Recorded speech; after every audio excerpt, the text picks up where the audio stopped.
Why are we stopping, please? Why are we stopping? What? Because I've got no petrol, and you were responsible for putting the petrol in the car. I was responsible for the sweets. You were responsible for the petrol and the sweets. You've done it again.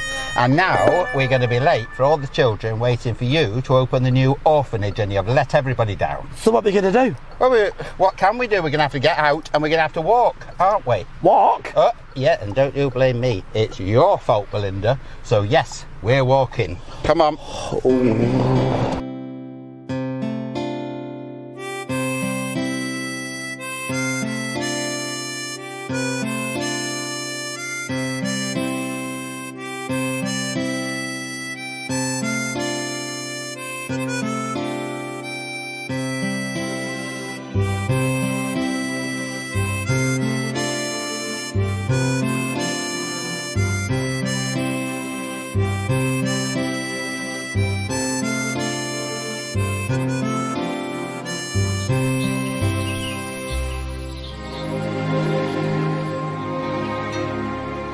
Come on, stop moaning, for goodness sake. Where the heck are we? Well, here, in the open. I've got fresh air. Let's see if we can get... What are you doing? Breathe in the fresh air. We're out of the city. Enjoy it. I'm breathing it in. You look at it all over. It's nice and everything, but we'll just never get anywhere, will we? Well, I mean, they'll keep the kids on ice, won't they, at this orphanage? Well, indeed. Supposed to be hosting an orphanage today and everything. Well, they're not going to be that bothered if you don't turn up. Well, I've told them Miss Hannigan's coming. I'm not being funny. 20 miles, there's still no sign of any orphanage anywhere. There'll be an orphanage somewhere, don't you worry. I mean, we've come all this way. It's going to be somewhere here. Whoa! Come on, stop moaning. The sooner we get there, the sooner we'll get to the lovely children. Yep. Well, where are you going, please? I am going over that hill. Well, how do I get over? Just climb. I can do this. I can myself do this. I can... To think I worked with Danny LaRue.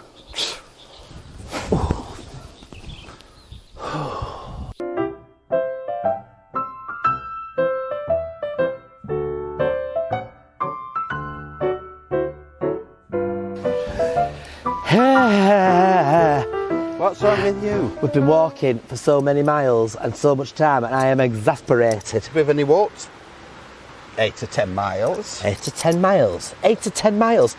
Why does this feel familiar? Well, it's because we're on the outskirts of Holmfirth, isn't it? It's last of the summer wine country. Last of the summer wine. Yeah, and that's the pub, and then up there, you see the houses up there? Yeah. Yeah. Do you remember Peter Sallis? Peter Sallis, yeah. And who lived next door? I don't know, but there's bound to be some sort of battle axe person there, wasn't there? Howard and Marina. Yeah. And I know how he felt. I'm right, hungry. I'm parched. I'll tell you. Let's have a cup of tea. Is there a bun? Is there a bun? Get your buns out. I need a bun.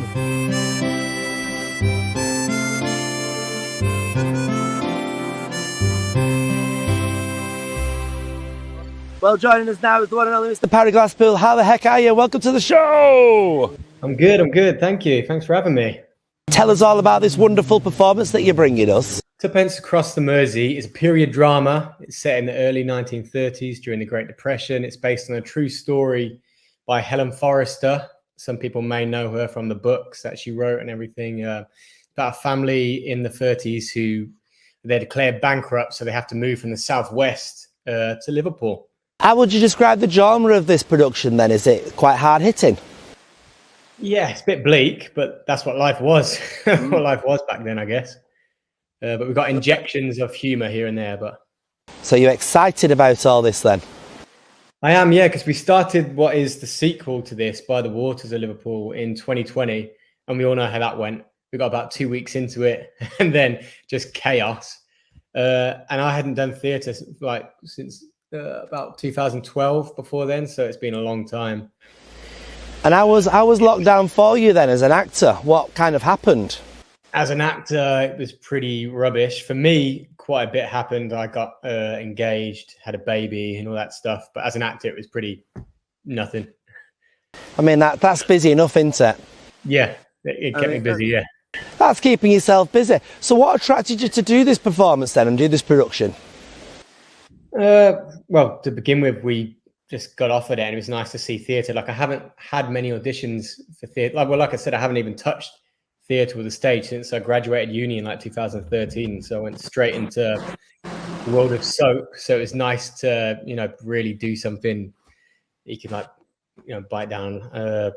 Because I think most people would know you for your performance on Hollyoaks, but actually you have done quite a lot of acting on stage. And is the stage kind of where you want to be?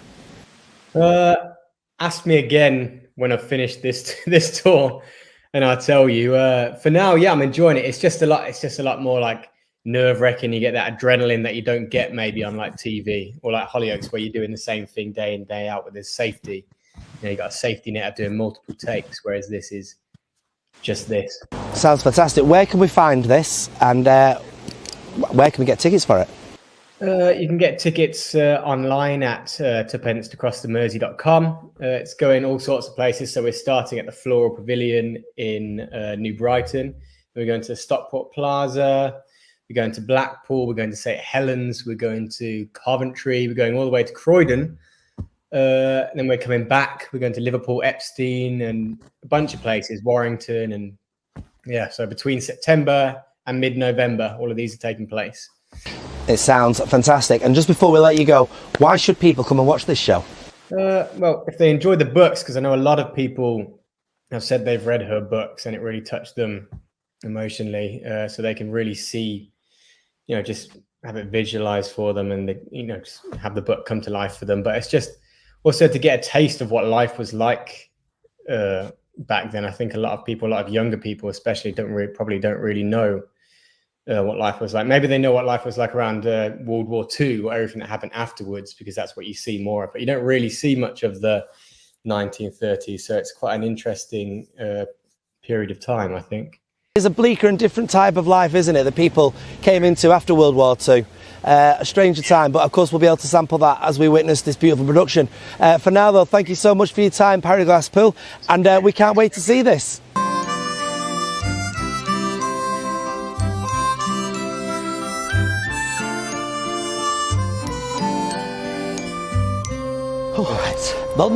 Scones. Cafe somewhere. I'm exhausted. I'm actually nearly a size 18 now. I can't cope. A size 18? Size 18, I'm getting thin. You've not lost that much weight, have you? You wouldn't want to slide down one of them, would you? Oh, you wouldn't. I'll tell you, well, are we near anywhere yet? Yes. Where? Look, civilization. There'll be somewhere around here, won't there? No. What's this place then? Oh, this is Sid's Cafe, isn't it? Sid's Cafe. Oh, the Sid's Cafe. You remember that's Ivy? some wine? Yes. Why don't we have something to eat here? We can have a scone. Yeah, let's forget the orphanage. So the orphanage. Yes. Let's have a scone. Okay. We're in Holmfirth. Right. And this is Sid's Cafe. So what was Sid's Cafe then?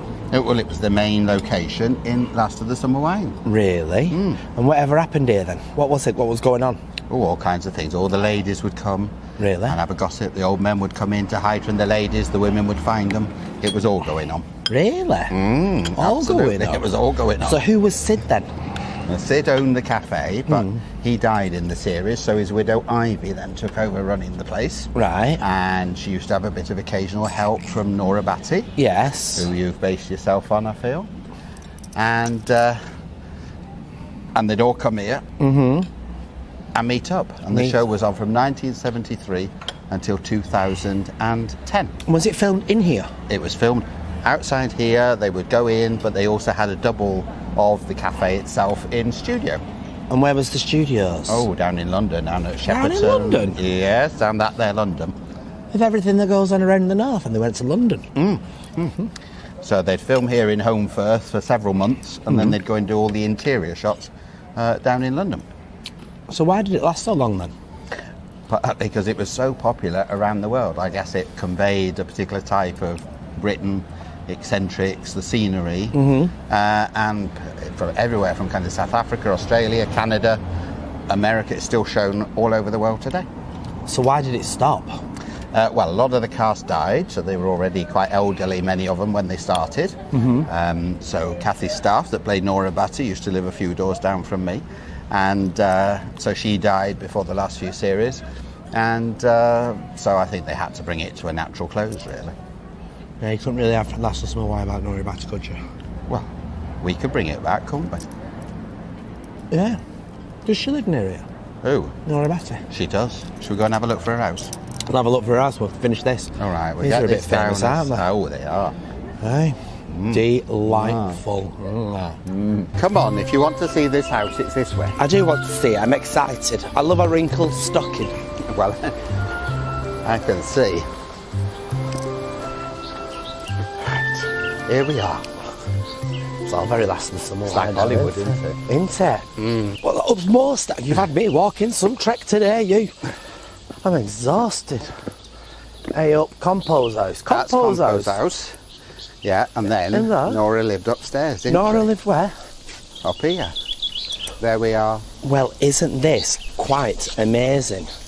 I think it suits me. I think it does as well. I think it really does suit me. I don't know why, but I've come over all excitable here. You're thinking of moving in? I think I am. So who played Nora Batty then? Cafe staff? Cafe staff? Yes. Legend. Absolutely. And you can 3-star this, you know. I know. You can fully come and stay here these days. We could have a long weekend. We could have a long weekend. I wonder what it's like inside. I'm intrigued. It's not like Connie where you can put your head through a letterbox, No, though, is it? no. I'd put my head through the window. It'd be marvellous, wouldn't it? So thanks very much for getting us here. You're very welcome. It's worth a hike. Worth 10 miles. 10 miles for everybody. But thanks very much. We're going to be back with you next week.